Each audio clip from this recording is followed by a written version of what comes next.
നമ്മളെ പലവട്ടം വിധി തോൽപ്പിക്കാൻ ശ്രമിക്കും. എന്നാൽ തോൽക്കാൻ നിൽക്കാതെ മാറി മാറി പോവുകയല്ല, മറിച്ച് എന്തൊക്കെ ചെയ്താലും അതനുഭവിച്ച് മുന്നോട്ട് പോവുക എന്നതിലാണ് നമ്മൾ നമ്മളുടെ ജയത്തെ കൈവരിക്കുന്നതെന്ന് പലരും പറഞ്ഞ് കേട്ടിട്ടുണ്ട്. കേൾക്കാൻ അത്ര എളുപ്പമാണെങ്കിലും അനുഭവിച്ചവർക്കേ അറിയൂ അതെത്ര പ്രയാസമാണ് എന്ന്. കോഴിക്കോട് നിന്ന് ഇന്നലെ മുതൽ പുറത്തു വരുന്ന ആതിര എന്ന പെൺകുട്ടിയുടെ വാർത്ത കേൾക്കുമ്പോൾ മുതൽ തന്നെ എല്ലാവർക്കും വളരെയധികം സന്തോഷവുമാണ്, അഭിമാനവുമാണ്.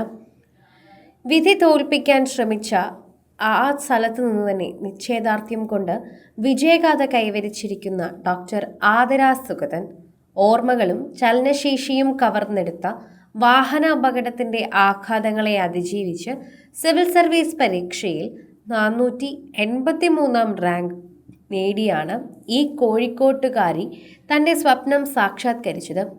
പരിമിതികളെ പരിഭവിച്ചല്ല, പരിശ്രമം കൊണ്ട് മറികടക്കുകയാണ് വേണ്ടതെന്ന് സ്വന്തം ജീവിതം കൊണ്ട് തെളിയിക്കുകയായിരുന്നു ഈ മിടുക്കി. 4 വർഷത്തെ നീണ്ട കാത്തിരിപ്പിനും കഠിനാധ്വാനത്തിനും ഒടുവിൽ 4ാം ശ്രമത്തിലാണ് ആതിര സിവിൽ സർവീസ് എന്ന ലക്ഷ്യത്തിലെത്തിയത്.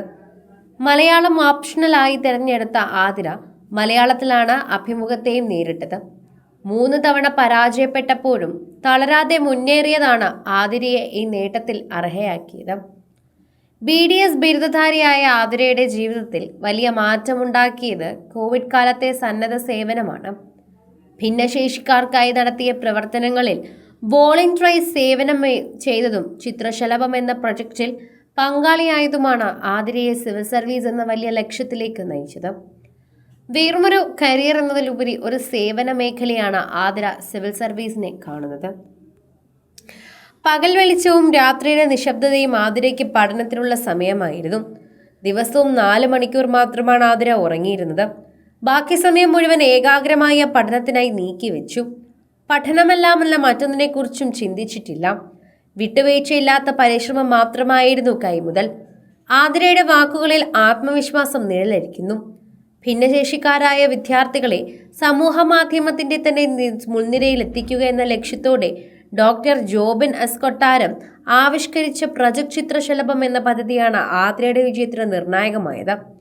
5 വർഷങ്ങൾക്ക് മുൻപ് വീഡിയോ കണ്ടതായിട്ട് തന്നെയാണ് സിവിൽ സർവീസ് എഴുതാമെന്ന ഡോക്ടർ ജോബിന്റെ വീഡിയോ ജീവിതത്തിൽ വഴിത്തിരിവായത്. ഭിന്നശേഷിക്കാർക്കായി പ്രത്യേക പദ്ധതിയിൽ ഇല്ലാതിരുന്ന കാലത്ത് ആതിര ആദ്യ വിദ്യാർത്ഥിയായി ചേർന്നതാണ് ഡോക്ടർ ജോബിന് ഈ പദ്ധതിക്ക് തുടക്കം കുറിച്ചതും. മുൻ IAS ഉദ്യോഗസ്ഥൻ റോയ് പോൾ, മുൻ DGP Rishiraj Singh, doctor AC Dileep Kumar എങ്ങനെ പ്രഗത്ഭരുടെ കീഴിൽ ലഭിച്ച ഇന്റർവ്യൂ പരിശീലനം ആതിരയ്ക്ക് വലിയ മുതൽക്കൂട്ടായി എന്ന് കൃത്യമായി പറയാൻ സാധിക്കുന്നു. എല്ലാത്തിനെയും അതിജീവിച്ച് ഇതുപോലെ തന്നെ ആതിരയ്ക്ക് മുൻപോട്ട് പോകാൻ സാധിക്കട്ടെ എന്ന് തന്നെയാണ് എല്ലാവരും പ്രാർത്ഥിക്കുന്നത്. കൃത്യമായി തന്നെ എല്ലാവരും ഈ വാർത്തയെക്കുറിച്ച് തന്നെ അതിനെക്കുറിച്ച് സംസാരിക്കുകയും ചെയ്യുന്നത് എല്ലാവർക്കും ഒരു അഭിമാന നേട്ടം തന്നെ ആയതുകൊണ്ടാണെന്ന് പറയാം. സിനിമ, ഫാഷൻ, ലൈഫ് സ്റ്റൈൽ വാർത്തകൾക്കായി മലയാളി ലൈഫ് സബ്സ്ക്രൈബ് ചെയ്യൂ. ലേറ്റസ്റ്റ് അപ്ഡേറ്റ്സിനായി ബെൽ ബട്ടണും